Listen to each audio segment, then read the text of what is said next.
Hey everyone, I'm Christ Kinsley, the author of Alive Again.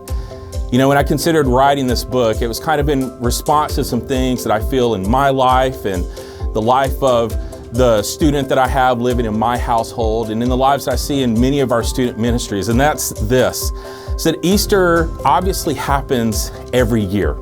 And because of that, there's something that's really exciting about that fact, but there's also something that's challenging about that for us and for our students. What's really exciting about Easter coming around every year is that regardless of whatever else we have going on in our lives, it forces us to take some time to focus on what it is that Christ accomplished on the cross and through his resurrection. However, that's kind of also what's challenging about Easter happening every year.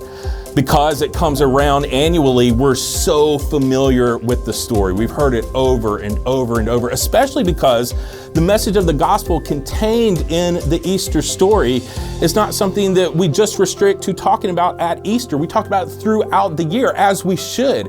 But that means that we and our students, we know it so well that sometimes it means we lose some of the awesome power that is contained within that Easter story.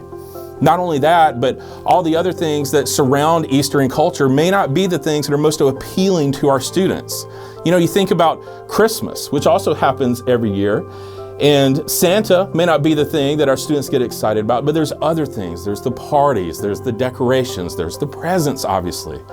But Easter, what surrounds it are bunnies and brightly colored eggs and special clothes that your mom buys you to wear to church on Sunday. And that's stuff that's not real appealing to us, much less our students.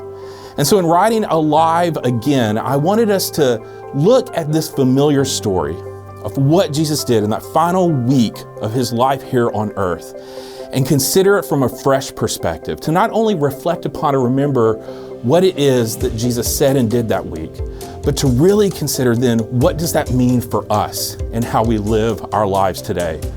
And so that's what it's designed to do. Alive Again is simply a 10-day devotional journey that takes us from Palm Sunday, not only through Easter Sunday, but also beyond that, to not only look at what it was that Jesus did on the cross and through his resurrection, but then what does he call his followers, including us, to do in response to what he did. And so I hope that you'll take some time to check out the sample that's here available on this page to consider how it might be useful for you and your ministry and in the lives of your students. And my prayer is that it will be a blessing to you and to them, that it will help us see the awesome power that is contained in that story of Jesus coming alive again, but also see that he's also made us alive again as well with him, so that we can now live full and purposeful lives the way he intends us to. I hope that you have a great Easter.